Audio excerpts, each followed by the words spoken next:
roh penghibur, roh penolong. Ada saudaraku sebutan-sebutan. Roh kebenaran di sini sebutan. Tergantung bagaimana tujuan Tuhan menjelaskan firman-Nya supaya kita mengerti. Dikatakan sini, roh kebenaran yang keluar dari Bapa, lalu tinggal di dalam kita, yang mau saudaraku menerimanya. Ya kan? Nah di sini saudaraku. Nah Tuhan Yesus ini, coba kembali dari Filipi tadi, Filipi pasal yang kedua tadi saudara.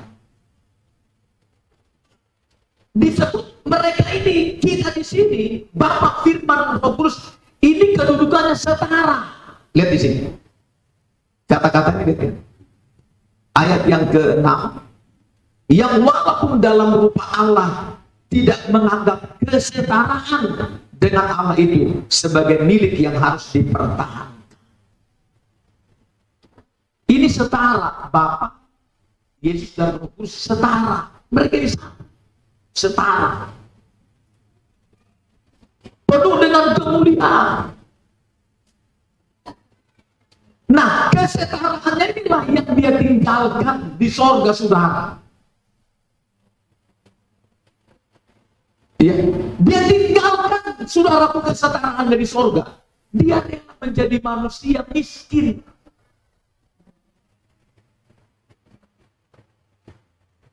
Dia tinggalkan semua. Dia sama seperti kita. Dia sama.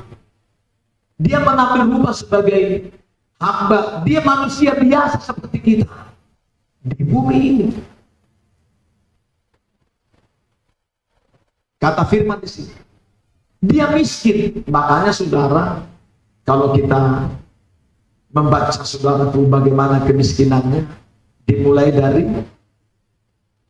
dia menemui, Tuhan menemui saudaraku yang akan dipilih juga dari orang miskin menjadi orang tuanya secara jasmani di bumi ini,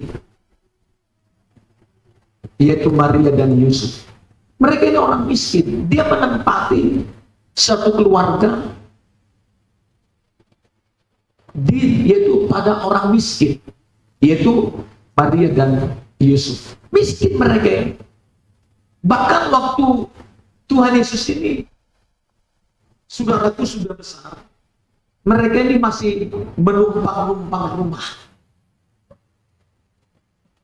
Bukannya Tuhan Yesus nggak bisa membuat sekejap mereka punya. Itu kalau kita baca waktu Tuhan Yesus disalib, dia ngomong kepada Yohanes, Yohanes, terimalah dia di rumah. Dia ibumu. Kata firman. Waktu Yesus ada disalib begitu. Berarti selama ini dia nggak punya rumah, dia menumpang. Yesus ini miskin, saudara. Belum lagi dia lahir di kandang domba. Bayangkan. Orang biasanya lahir di bidan. Itu udah paling sedikit. Atau kalau orang Tapanuli ngomongnya si baso-baso.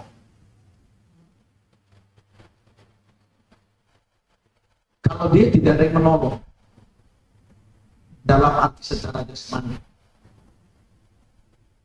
di kandang domba. Baiklah saudara. Yang ketiga juga saudaraku, pekerjaan mereka apa? Tukang mencari kayu. Cari kayu, lalu itu nanti menjadi dijual untuk makan minum mereka.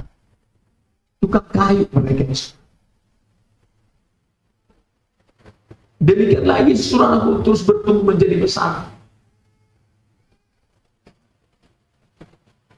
Bahkan saudaraku juga Tuhan Yesus ini, kalau orang bilang ya dia sekolah, Yesus ini nggak sekolah saudara. Yohanes apa yang ngomong itu? Bukan saya. Dia ini bukan orang terpelajar. Dia ini bukan orang sekolah dia.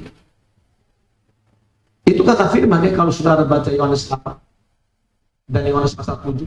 Dia bukan orang terpelajar. Dari mana dia tahu pengetahuan itu? Apalagi waktu umur 12 tahun. Tanya jawab dia dengan orang Farisi dan ahli Taurat dan orang Saduki, bahkan para ahli ulama pada zaman itu, saudara. Jadi saudaraku orang yang miskin. Lalu saudaraku, waktu dia disalib pun, bayangkan orang miskin. Dia juga diperlakukan sebagai orang miskin karena tidak ada yang membela. Saudara, orang miskin kalau punya kasus. Sekarang ini aja saudaraku ada pemerintah menyiapkan pengacara untuk orang-orang yang tidak bisa mereka menyewa pengacara. Ada pengacara dari pemerintah tanpa dibayar. Oleh kalau ada orang yang tidak dia mungkin mau membela diri, nggak bisa. Kalau dulu Tuhan Yesus, siapa yang mau membela dia? Murid-muridnya saja sudah 3,5 tahun bersama dia, semuanya melarikan diri. Petrus saja yang hati itu dipakai luar biasa. Dia saudara menyangkal Tuhan Yesus sampai 3 kali. Dia menjalani kehidupan sebagai orang miskin, saudara.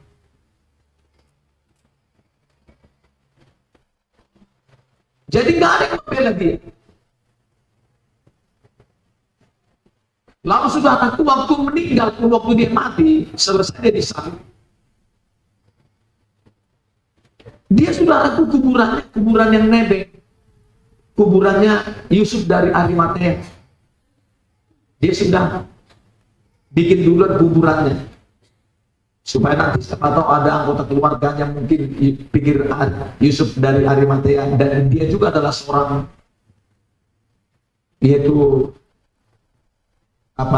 orang Farisi, dan dia sudah percaya kepada Yesus.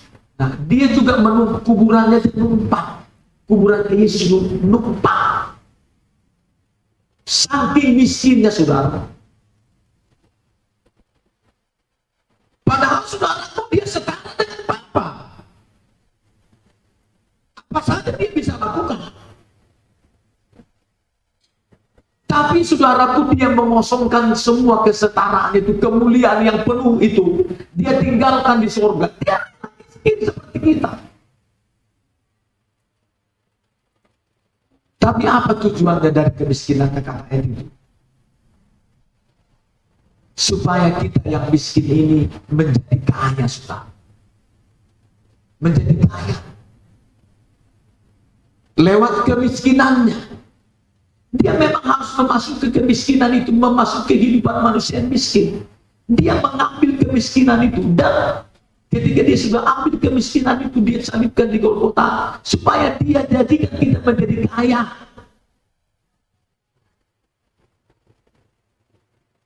Bahkan dia menjalani saudara sampai mati, bayangkan. Dia harus menjalani kematian.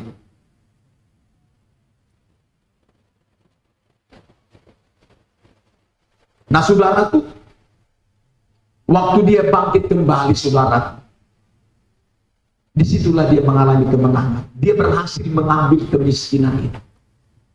Dia mengambil kemiskinan itu. Lalu saudaraku, setiap orang yang mau percaya kepada Tuhan Yesus, menerima dia sebagai Tuhan dan Juru Selamatnya, akan membuatnya menjadi kaya dari kemiskinan yang sudah dia lakukan selama di bumi. Dan dia memberikan kekayaan ini. Lihat, disebut tadi apa? Bukan karena perbuatan baik yang pernah kita lakukan. Disebut tadi dalam kitab 2 Korintus 8. Karena kamu telah mengenal kasih karunia. Dari kasih karunia lah kita memperoleh itu, saudara. Pertama, kasih karunia itu bagaimana dimaksud? Kita menerima Yesus sebagai Tuhan dan Juru Selamat kita dengan iman kepada Dia. Itulah kasih karunia yang pertama. Kan kita harus berjalan di hidup ini dari kasih karunia kepada kasih karunia. Kata di dalam Injil Yohanes pasal 1. Dari kasih karunia kepada kasih karunia. Terus kita, setiap hari kita hidup dalam kasih karunia. Apa itu kasih karunia? Yaitu pemberian Tuhan tadi, yang dari miskin menjadi kaya.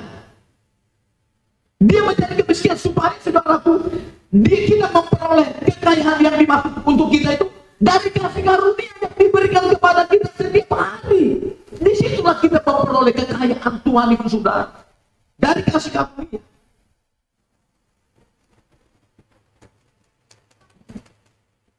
Kata firman di sini.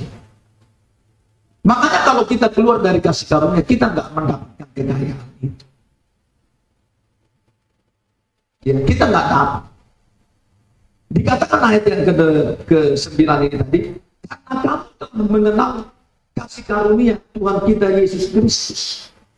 Bagaimana kita mengenal? Tadi saya perkenalkan dari firman. Tapi bukan sekedar seperti itu. Cara kasih karunia juga mesti paham kita bekerjanya. Supaya kita yang miskin ini diberkahi oleh Tuhan. Nah, cara dia untuk membuat kita kaya dari kemiskinan seperti apa? Kita juga mesti paham. Coba kita baca sebentar bagaimana Tuhan mengatakan kepada kita. Dalam kitab Yohanes pasal 10. Yohanes 10. Kita baca Yohanes 10. Ayat yang ke-10. Kita baca. 32, ya. Pencuri datang hanya untuk mencuri dan membunuh dan membinasakan. Aku datang supaya mereka mempunyai hidup dan mempunyainya dalam segala kelimpahan. Ini janji Tuhan. Kalau pencuri datang hanya untuk, dulu kan iblis mencuri kekayaan kita. Waktu Adam dan Hawa, bagaimanapun dia adalah nenek moyang kita, dari dialah kita berasal.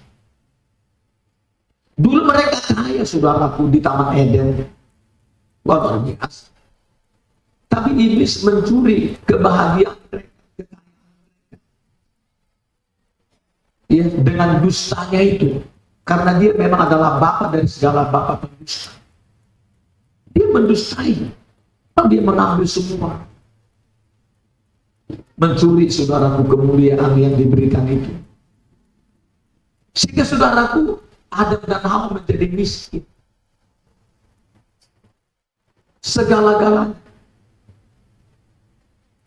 Semua keturunannya. Miskin di sini juga kita mesti paham, ya. Kita ini miskin. Miskin di sini ada dua, saudara. Miskin secara rohani, juga miskin secara jasmani. Makanya Tuhan Yesus semua memberikan kita kekayaan, yaitu kelimpahan. Dikatakan di sini, aku datang supaya mereka mempunyai hidup. Hidup di sini, kita mau diberi kehidupan Tuhan dan mempunyainya dalam segala kelimpahan, melimpah. Nah, seperti apa kita memperoleh kehidupan Tuhan ini, kekayaannya supaya kita melimpah? Ini saya katakan tidak ada dua. Makanya kita mesti terima yang pertama seperti ini, supaya kita kaya, saudara. Supaya jangan salah. Karena, saudaraku, sekarang ini banyak orang mencari kekayaan secara dunia dulu. Bahkan nanti mereka mau datang ke Tuhan. Tidak seperti itu prosesnya. Jadi balik prosesnya, saudara. Prosesnya seperti ini duluan. Coba kita baca dalam Efesus pasal yang pertama.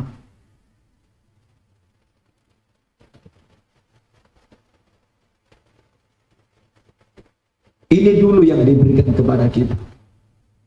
Ayat yang ketiga, Efesus pasal 1 ayat 3.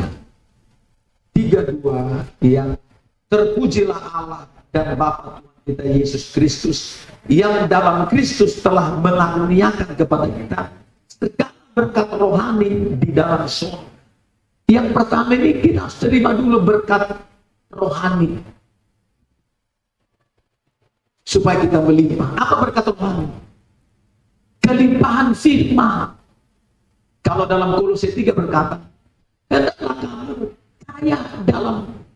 Coba kita baca Kolose, terjemahannya ini, saudaraku, penjelasannya. Kita kan kalau di Pentakosta kan filosofinya untuk berkhotbah kan firman menerangkan firman, supaya jangan sampai dari argumen saya menjelaskan firman, harus dari firman ke firman supaya akurat. Coba kita baca yang dimaksud di sini berkat rohani yang di sini dulu pertama kita melimpah. Kolose pasal 3. Berkat rohani ini adalah firman dulu. Karena firman itu juga saudara makanan kita, berkat makanan roh kita itu berkat rohani. Kolose saudara pasal 3. Kita baca Kolose 3.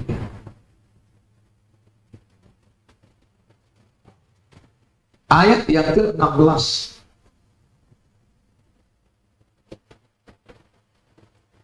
Kita baca 32 ya. Hendaklah perkataan Kristus diam dengan segala kekayaannya di antara kamu, sehingga kamu dengan segala hikmat mengajar dan menegur seorang akan yang lain, dan sambil menyanyikan mazmur dan puji-pujian dan nyanyian rohani, kamu mengucap syukur kepada Allah di dalam hati. Saudara, hendaklah perkataan Kristus diam dengan segala kekayaannya. Ini saudara, perkataan Kristus ini apa? Firman. Makanya saudaraku, disampaikan dulu kita firman itu adalah kasih karunia, pemberian, supaya dari kasih karunia, dari pemberiannya kita kaya. Yang pertama apa? Diberi berkat rohani, yaitu apa? Firman Allah dengan segala kekayaannya. Kita terima dulu firman. Kita kaya di sana. Wah, luar biasa saudara.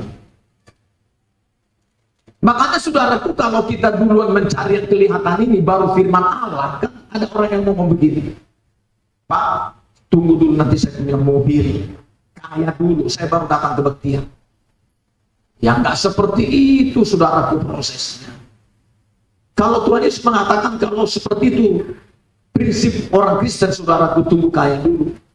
Tuhan Yesus mengatakan orang seperti itu orang yang tidak mengenal Tuhan. Coba kita baca ya. Matius 6 ayat 32.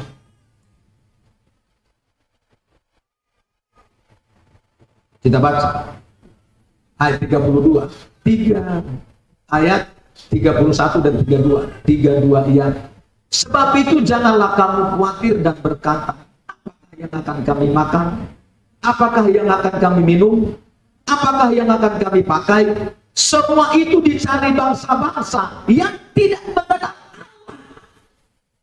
Akan tetapi Bapamu yang di sorga tahu bahwa kamu memerlukan semuanya itu. Ayat 33. Tetapi carilah dahulu kerajaan Allah dan kebenarannya, maka semuanya itu akan ditambahkan kepada. Lihat, kalau kita saudara mencari yang jasmani dulu, saya kaya dulu, supaya nanti saya ke gereja, di sini penuh cincin, gelang, di leher itu ada kalung, kaki lagi, semuanya berbunyi-bunyi, kering-kering, semuanya gemerincing, jalan. Sehingga orang ngomong toko berjalan. Penampilan saya oke dulu baru ke gereja. Nggak seperti itu, saudara. Kata ayat ini, kalau duluan itu kita cari, itu namanya kita digolongkan orang yang tidak mengenal Tuhan. Kata ayat 32. Justru ayat 33 yang mestinya. Tetapi carilah dahulu kerajaan Allah dan kebenaran. Inilah disebut berkat rohani dulu kita terima. Yaitu firman Allah. Makanya nanti suatu hari saudara orang Kristen akan dikatakan Tuhan Yesus dalam Matius 7 ayat 23. Mereka ngomong di sana, Tuhan akan ngomong, aku tidak pernah mengenalkan. Kenapa? Ya orang seperti ini, saya cari dulu yang kekayaan dunia ini, baru nanti saya datang ke Tuhan. Tuhan ngomong, saya tidak pernah mengenalkan. Tapi saudara, Tuhan mau memberi kelimpahannya dari kemiskinan yang dia jalani di bumi ini. Itu lewat kasih karunia. Kasih karunia tadi Kita peroleh pertama berkat secara rohani dulu, yaitu firman. Lalu kalau kita lakukan firman seperti cari dahulu kerajaan Allah dan kebenarannya, maka hal yang jasmani baru mengikut.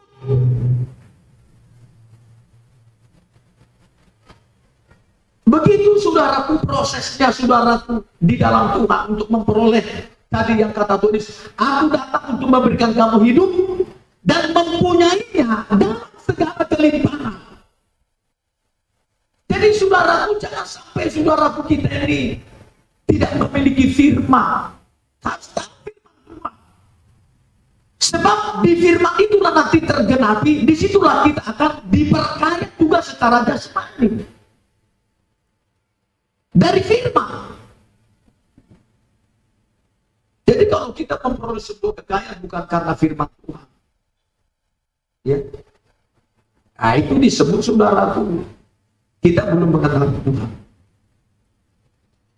Coba kita baca dulu bagaimana jemaat di Korintus pertamanya, bagaimana keadaan mereka ini. Miskinnya luar biasa. Tapi bagaimana ketika mau mereka diproses Tuhan dengan diberikannya firman terus menerus, sehingga mereka menjadi kaya. Kaya secara rohani dulu, baru mereka kaya secara jasmani. Coba kita baca ayatnya sebentar. 1 Korintus 1 dulu yang pertama. 1 Korintus pasal yang pertama. Ini dulu yang pertama kita. Saudaraku baca. Coba kita baca. Ayat yang kedua.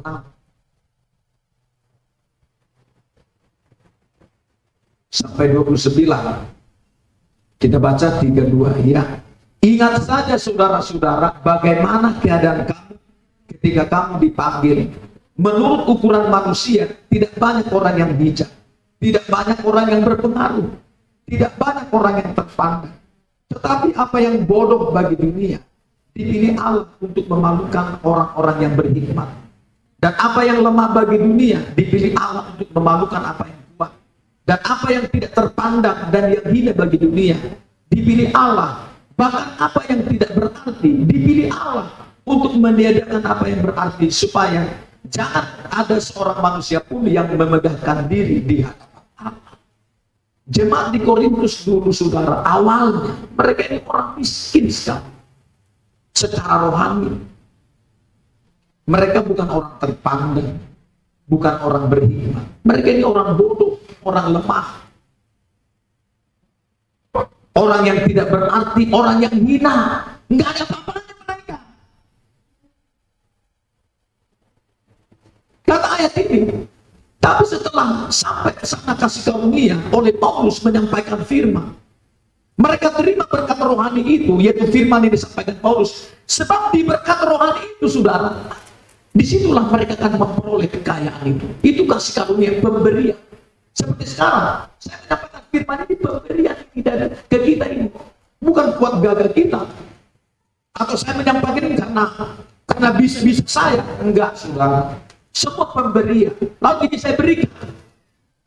Ketika ini diberikan firman ini kepada kita, ini namanya, yaitu pemberian kasih karunia. Apa itu kasih karunia sebetulnya? Antara lain bahasa sederhananya, pemberian secara cuma-cuma yang tidak layak kita terima. Itu namanya kasih karunia.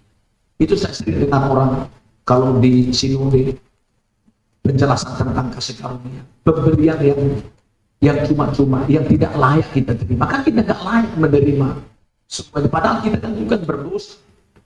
Tiba-tiba kita menerima pengampunan, itu namanya kasih karunia. Kan itu kasih karunia yang pertama. Diterimanya kita menjadi anaknya dengan cara dihapuskannya semua dosa kita. Itu kasih karunia. Karena memang tidak bisa kita menghapus dosa kita dengan perbuatan baik kita. Nggak bisa. Semua harus datang dulu. Yaitu pemberian itu. Dihapusnya semua dosa kita.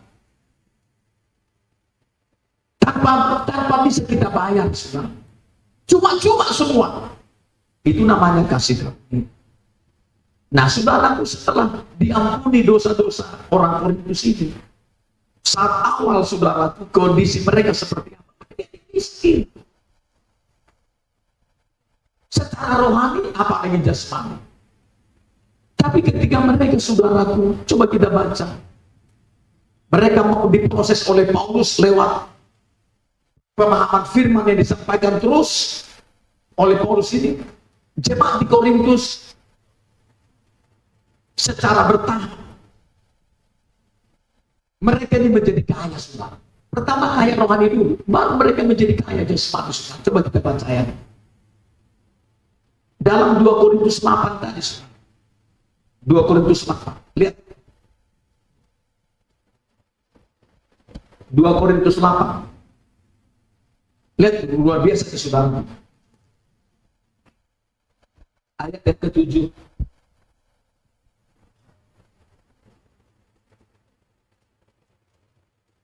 Tiga dua ya. Maka sekarang sama seperti kamu kaya dalam segala sesuatu, dalam iman, dalam perkataan, dalam pengetahuan, dalam kesungguhan untuk membantu, dan dalam kasihmu terhadap kami. Demikian juga hendaknya kamu kaya dalam pelayanan kasih ini.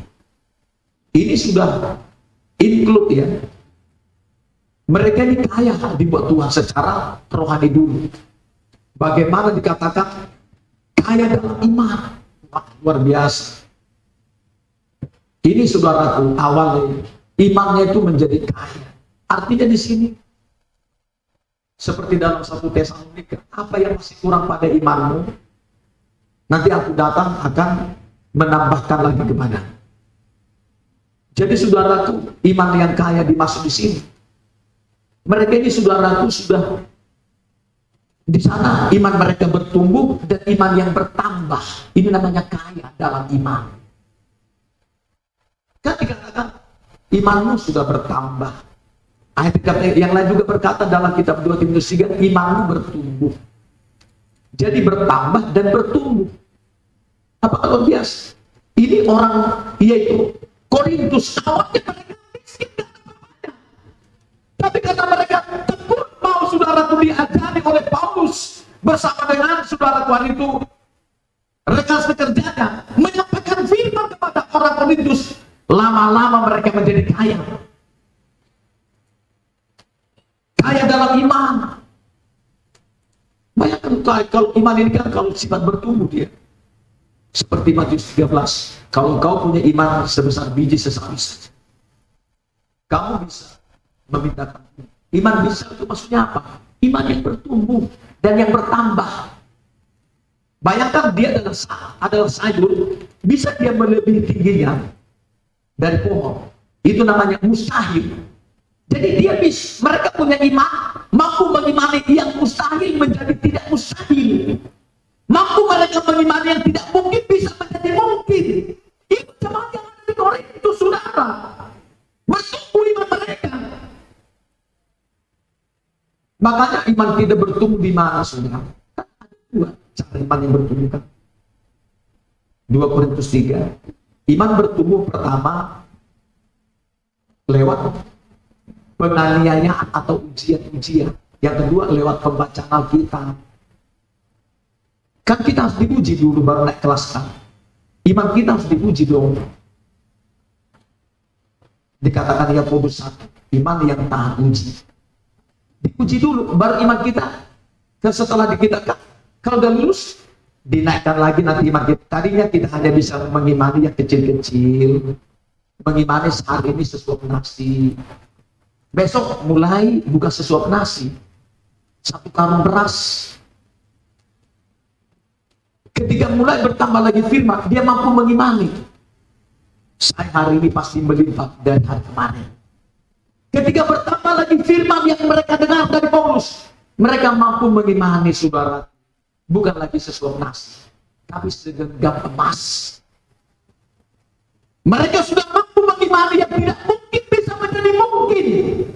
Mereka kaya dalam iman. Karena iman mereka diuji. Lalu yang kedua, pembacaan Alkitab. Waktu kita baca Alkitab begini, saudara, iman kita mulai bertambah, bertumbuh. Contoh, kita misalnya baca, katakanlah seperti perjanjian lama. Kita kalau baca misalnya perjalanan Yosafat, ya, Raja Yosafat, Raja Yehuda. Bagaimana kita ketika kita baca, begini rupanya Yosafat ya. Waktu kita tahu firman tentang Yosafat, kita di sana mulai bertambah iman kita. Kita akan mampu seperti Yosafat beriman. Tuhan, kalau tempoh hari Yosafat seperti ini, saya juga percaya. Saya seperti itu, belajar seperti Yosafat mengimani. Yang tidak mungkin bisa menjadi mungkin. Yosafat di sana hanya nyanyi memuji Tuhan. Kok 3 negara yang memerangi dia bisa semua kalah? Padahal dia adalah negara kecil, hanya Sumbu Yehuda. Tapi mereka menang. Karena apa? Iman Yosafat di sana, saudaraku, bertumbuh. Makanya kalau kita baca banyak saudara firman, iman kita bertumbuh, saudara. Sehingga kita kaya dalam iman. Bisa bagaimana seperti Musa beriman. Bisa bagaimana seperti Daud beriman. Bisa beriman seperti Yosafat beriman. Bisa beriman saudaraku seperti kalau di perjanjian baru. Seperti misalnya Bartimeus. Bagaimana juga saudaraku seorang perwira dari Italia, perwira dari Kapernaum. Bahkan di sana dikatakan bagaimana seorang perempuan dari tanah Kanaan. Mereka di sana kalau kita baca, sehingga di sana ketika membaca kita mulai beriman seperti mereka. Itu mulai kita bertambah iman kita. Tapi kalau nggak pernah baca kita, bagaimana iman kita bisa bertambah dan bertumbuh, saudara? Kadang-kadang di kebaktian pun bisa saja malas buka kita, bahkan membacanya pun ogah-ogah.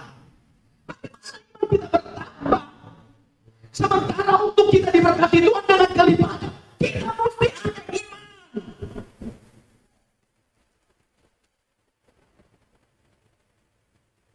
Karena dalam Ibrani pasal 11 ayat 6 bagian A, tanpa iman satu nggak ada yang berkenan.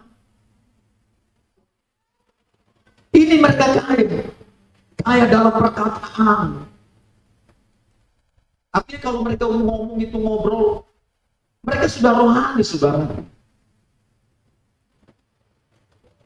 Dalam pengetahuan melimpah. Nah, lalu dikatakan dalam kesungguhan untuk membantu dan dalam kasihmu terhadap kami. Juga di sini mereka pelayanan kasih. Mereka ini kan jemaat Korintus dari miskin, setelah mereka mulai diperkaya dalam kerohanian mereka dari firman yang disampaikan, maka mengikut juga mereka kaya secara jasmani. Sehingga mereka harus di sana juga setelah mereka diperkaya, mereka juga harus kaya soal memberi. Kata ayat ini. Jadi mereka ini sudah kaya secara rohani, juga kaya secara jasmani, saudara. Ini jemaat yang ada di Korintus. Seperti itu, saudara, kita mau dibuat oleh Tuhan. Mau diperkaya dengan kelimpahan. Makanya saudaraku sikap kita seperti apa? Kalau kita saudaraku misalnya merasa kaya sekarang, bukan yang dari Tuhan, dari apa yang kita miliki, nah disitulah nanti Tuhan tidak menyatakan nanti kepada kita pertolongan. Posisi kita saudaraku harus seperti ini supaya kita makin diperkaya Tuhan. Setiap hari. Coba kita baca saudara di dalam kita Matius pasal 5. Matius 5.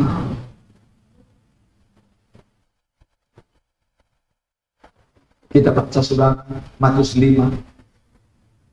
Ayat yang ketiga. Khotbah Yesus waktu di bukit. Ini yang pertama saudara. Kata berbahagia. Kita baca ayat 3. 3:2 iya. Berbahagialah orang yang miskin di hadapan Allah, karena mereka yang mempunyai kerajaan surga. Wah, luar biasa ya. Jadi saudaraku, posisi kita jangan merasa saudaraku kita ini sudah punya apa-apa. Kita belajar miskin artinya saya nggak ada apa-apanya, Bapak. Baru kita akan dinyatakan kekayaan. Disitulah dinyatakan kalau sudah dinyatakan kekayaan, ada kerajaan surga di kita. Kerajaan surga ini kan ada dua, tapi satu. Satu, kerajaan surga di surga di tempatnya. Kedua, kuasanya yang bekerja di bumi ini. Coba kita baca ayatnya sebentar. Di dalam kitab Matius pasal yang ke-12. Sering juga disebut kerajaan Allah, kerajaan surga ini sama-sama. Coba kita baca kerajaan Allah, kerajaan surga. Matius 12. Ayat yang ke-28. Coba kita baca 32, Matius 28, 32 ya. Tetapi jika aku mengusir setan dengan kuasa Allah, maka sesungguhnya kerajaan Allah sudah datang kepadamu. Maksudnya seperti ini.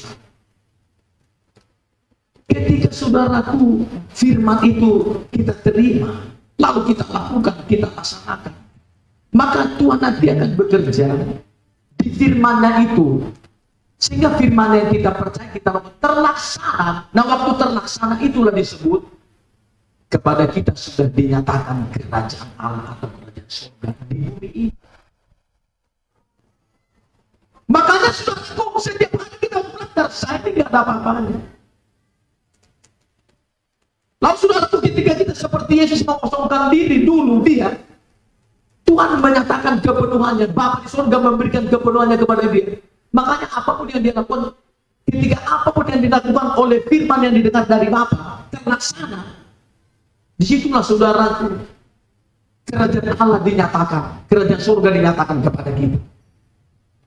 Kata firman Tuhan. Makanya saudaraku, ini penting saudaraku, kita harus kaya di dalam firman-Nya saudaraku. Jangan kita saudaraku kaya menurut kita. Kita memiliki dari semuanya itu, tapi kita kaya di dalam kemurahannya itu. Kita harus berkata setiap hari, saya nggak ada apa-apanya Tuhan, tanpa Engkaulah kemampuan saya. Engkau kekuatan saya. Di sini saudaraku seperti Paulus berkata dalam Filipi 3. Saya kagum saudaraku dengan kata-kata ini. Apa yang dahulu dianggap Paulus kekayaan luar biasa, dia lepaskan, dia miskinkan dirinya saudara. Baru dia terima kekayaan Tuhan. Coba kita baca sebentar firman sedikit lagi, Filipi pasal 3.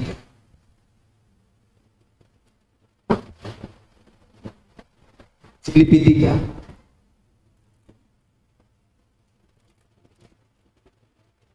Ayat yang ke-7.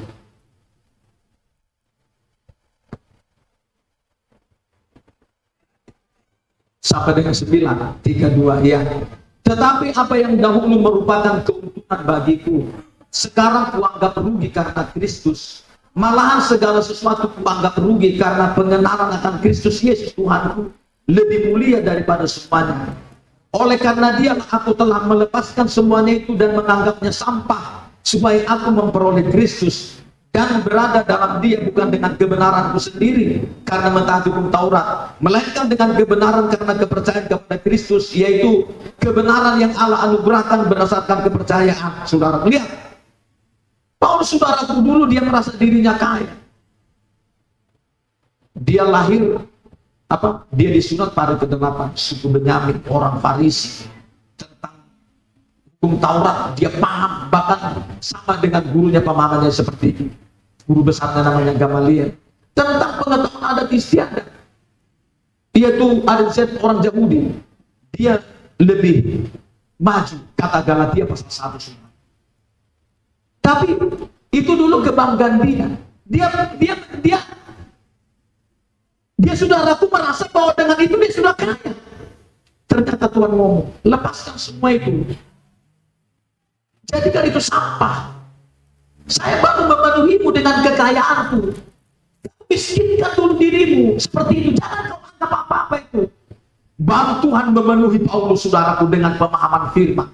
Disebut pengenalan akan Tuhan. Pengenalan akan Tuhan ini dari firman yang kaya kepada dia. Penuh kepada dia. Lalu ketika dia hidupi firman itu, dia menghidupi Tuhan. Menghidupi firman. Menghidupi kepribadian Yesus di hari-harinya. Sehingga saudaraku kekayaan Tuhan itu melimpah kepada dia. Baik secara rohani juga begitu secara jasmani saudara. Itulah sebabnya saudaraku, jangan kita menganggap sepele kepada firman. Disinilah kita temukan kekayaan Tuhan itu. Di firman-Nya. Makanya kalau orang nggak senang dengan firman, apalagi ibadah, lagi dengar firman begini, pikiran dan hatinya mengembara kemana-mana. Dia nggak menyadari bahwa sebetulnya kalau kita mau diperkaya Tuhan ini dari firman inilah. Jangan keluar dari firman, saudara. Kita hidup aman, berbahagia, diberkati, melimpah dari firman.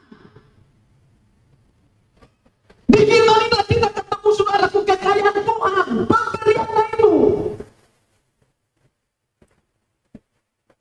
Kalau duluan kita saudara tuh cari dunia ini, tadi kata kita Pak, disebut kita nggak mengenal Tuhan. Jangan heran nanti kalau Tuhan ngomong, saya nggak pernah mengenal kamu. Kata Matius 7 ayat 23. Kita harus diperkaya dulu secara rohani, saudara. Baru mengikuti berkat jasmani akan dia kerjakan. Saya saudara nggak salut dengan orang yang kaya, tapi dia tidak kenal Tuhan. Saya nggak kagum, saudara. Tapi kalau dia memang saudaraku, kita tahu dari sederhananya dulu, karena dia tekun mencari Tuhan. Karena firman yang ngomong, cari dahulu kerajaan Allah dan kebenarannya. Dia setia dilakukannya firman. Lalu lama-lama Tuhan mengangkat martabat dia secara jasmani. Tuhan membuat dia menaik dan menaik, bukan turun. Disitulah saudaraku, disebut dia kaya. Dia berkaya dalam berkat secara rohani juga secara jasmani. Ini yang mau Tuhan beri sama kita, saudara. Apalagi kalau kita ibadah, hati pikiran kita ke Tuhan, wah ini jadi repot, saudara. Takutnya saudara, ujungnya ibadah kita hanya ibadah rutinitas. Ibadah hanya menjalankan kewajiban-kewajiban gereja.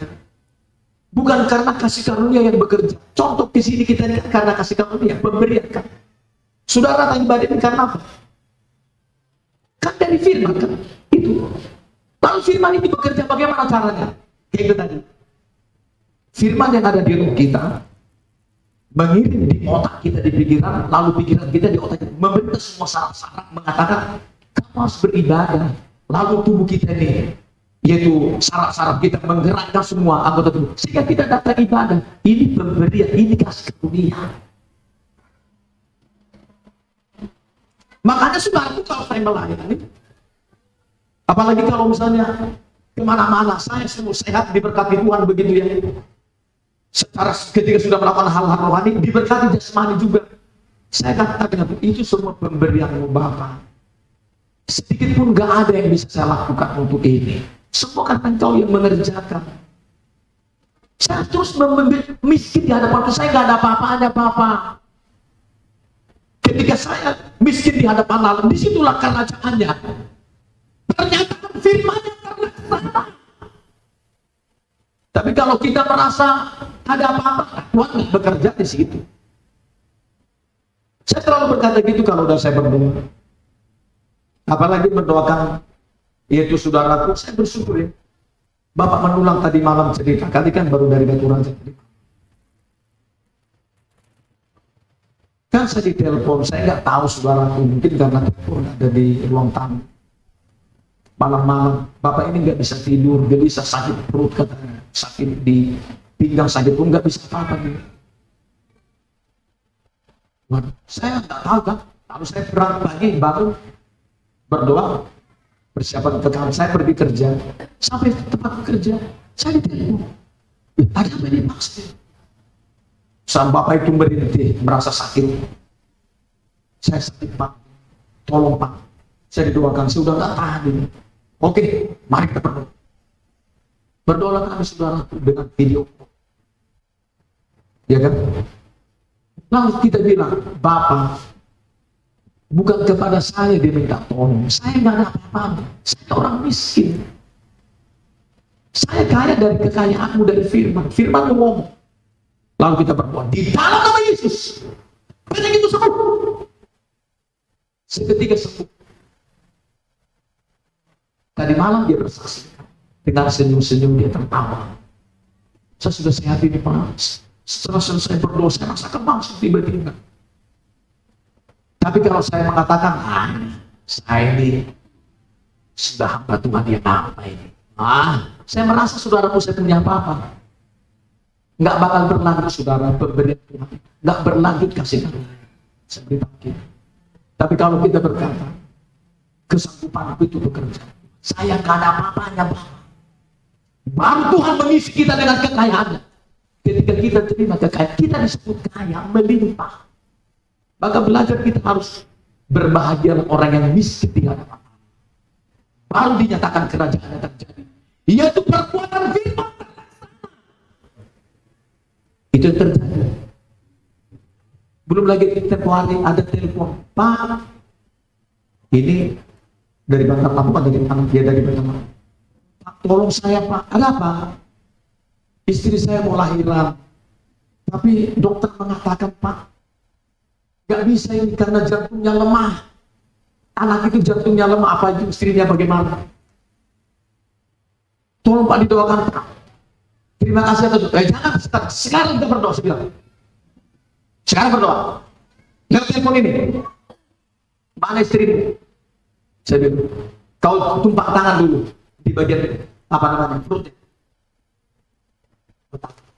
Apa saya bisa saudara? Gak bisa. Tapi Tuhan, saya gak ada apa-apa ini Bapak. Bekerjalah kau di firman-Mu yang saya perkatakan. Dalam nama Yesus, ibu itu melahirkan. Nggak lama kemudian saya dihubungi. Pak, istri saya sudah melahirkan Pak. Sehat semua. Bukankah disebut dinyatakan kerajaan Allah di situ Saudara? Bukankah disebut kita kaya? Dari firman yang kita lakukan. Firman akan terlaksana. Demikian saudaraku kita ini, kalau kita hidup di firman itu tiap hari, disitulah kekayaan akan melimpah di kita saudara. Salah satunya adalah ibadah ini. Datang ibadah setia. Mau hari Kamis, ibadah sektor. Ya hari Selasa, untuk muda-mudi, malam minggu. Sudah ibadah rutinitas. Karena di sini Tuhan mau memberikan kasih karunia supaya kita yang miskin diberkati oleh Tuhan saudara. Di firman itulah kita ketemu. Makanya kita harus kaya di firman. Itulah sebabnya kita harus baca Alkitab terus. Saya selalu bilang gitu, baca Alkitabmu. Disitulah kita ketemu kekayaan Tuhan. Orang kan bingung saudara melihat kita seperti orang kulit. Dari mana kok dia bisa seperti itu? Kok kaya? Padahal saudaranya yang punya apa-apa nggak punya apa-apa dia. Kok bisa kaya dia? Dia nggak tahu yang memberikan kekayaan itu adalah Tuhan Yesus melalui firman yang diberi secara cuma-cuma, baik lewat ibadah, lewat khotbah, lewat penginjilan, lewat dia baca Alkitab. Dengan itulah kita dipercaya Tuhan saudara. Tapi kalau kita ogah-ogahan baca Alkitab, ogah-ogahan kita beribadah, ibadah pun kita misalnya keluar masuk. Ya kalau kebelet sih nggak apa-apa. Masa kebelet terus? Setiap ibadah keluar, kebelet terus ya.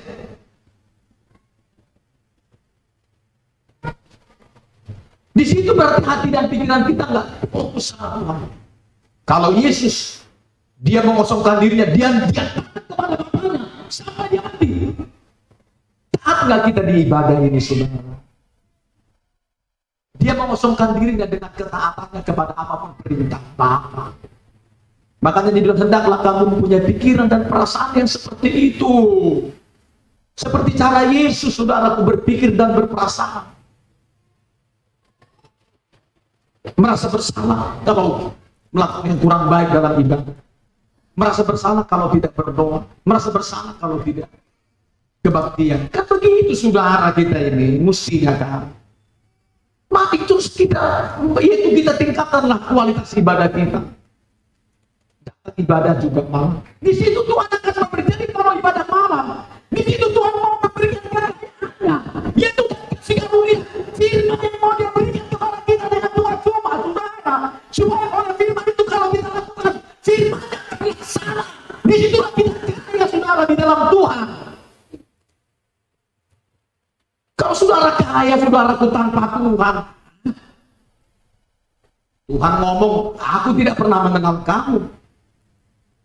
Saya tak kagum saudaraku kalau dari dia meninggalkan Tuhan di kaya, nggak angkat topi saudaraku seperti ini. Nggak kagum saya, tapi karena dia setia menjadi pelaku firman seperti orang Korintus, baru saya kagum. Tuhan pun akan kagum dengan dia. Dia pasti ngomong, Tuhan di situ, saya tidak pernah menemukan iman seperti ini. Kata Tuhan Yesus kepada perwira Kapernaum maupun dia itu seorang ibu dari Kanaan. Kata kita Matius pasal 11 dan kita pasal 8. Kan begitu kita ini. Supaya kita kaya, jangan tinggalkan pertemuan ibadah. Kita akan diberkati secara jasmani rohani, baru mengikuti perkara jasmani. Percaya itu. Disitulah hidup kita aman, diberkati, dipelihara, dijaga, dilindungi. Namanya bukan sekedar kaya saja, tapi ada hal-hal yang lain yang saudaraku, apa namanya, yang di sekitar kita melekat dengan itu semua untuk kita merasa berbahagia, senang, dipelihara, dilindungi. Kita saudara, sehingga disebut kalau orang kaya kan ada pengawalnya di mana-mana, kemana-mana tasnya dibawa orang, apa namanya, ada yang mengkawal dia ada saudaraku, banyak saudaraku pembantunya. Seperti itu kita mau diperkaya, semuanya akan dipersiapkan. Tapi di mana kita peroleh itu? Dari kasih karunia, kata 2 Korintus 8 tadi. Apa itu? Dari firman demi firman yang kita lakukan. Makanya saudara, satu lagi firman. Filipi pasal 2, bagaimana kasih karunia bekerja? Di situ kekayaannya kalau kita lakukan itu, di situlah kekayaannya kita peroleh. Filipi 2.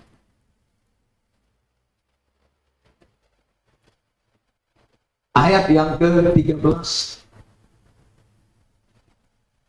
Ayat 12-13.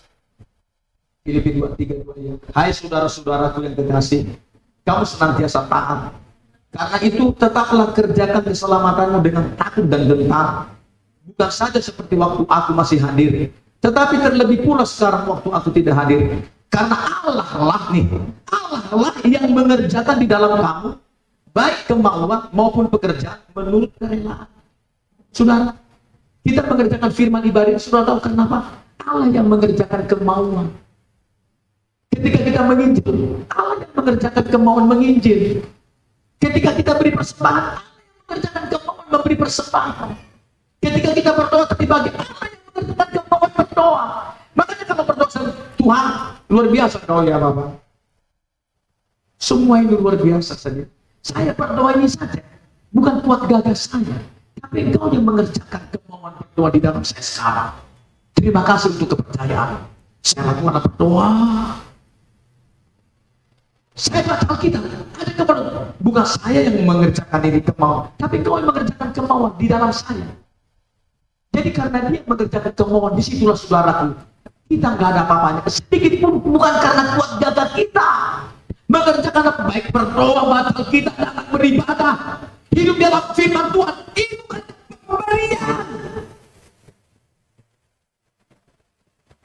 Karena kasih karunia, disitulah kita saudara. Lama-lama Tuhan akan makin perkaya kita. Semakin diperkaya firman-Nya, mengikut juga kita diperkaya secara jasmani. Itulah disebut aku datang kepadamu untuk memberikan kamu hidup, yaitu kehidupannya. Kehidupan Tuhan itu di firman-Nya. Tidak hanya itu, tapi Dia memberi kita kelimpahannya, baik secara rohani maupun secara jasmani. Haleluya. Amin.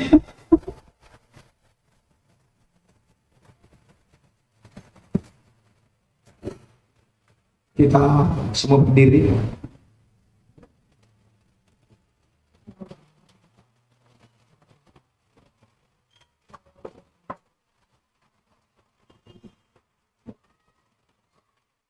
Kita puji Yesus, Engkau baik, sungguh baik, sangat baik.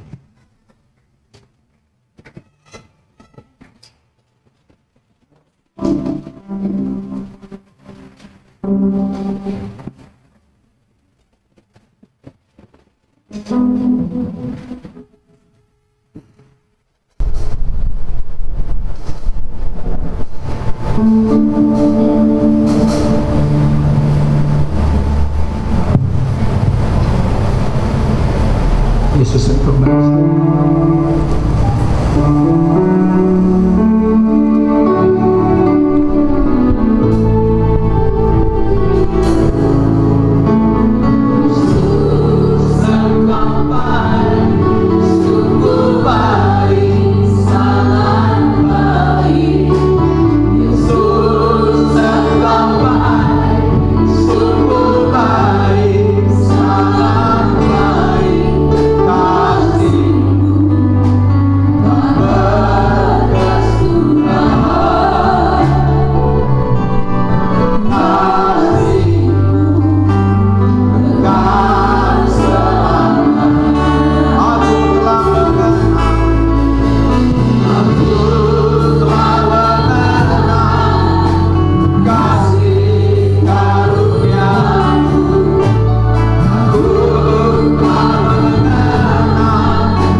dahulu, kemarin, hari ini, sampai selama-lamanya.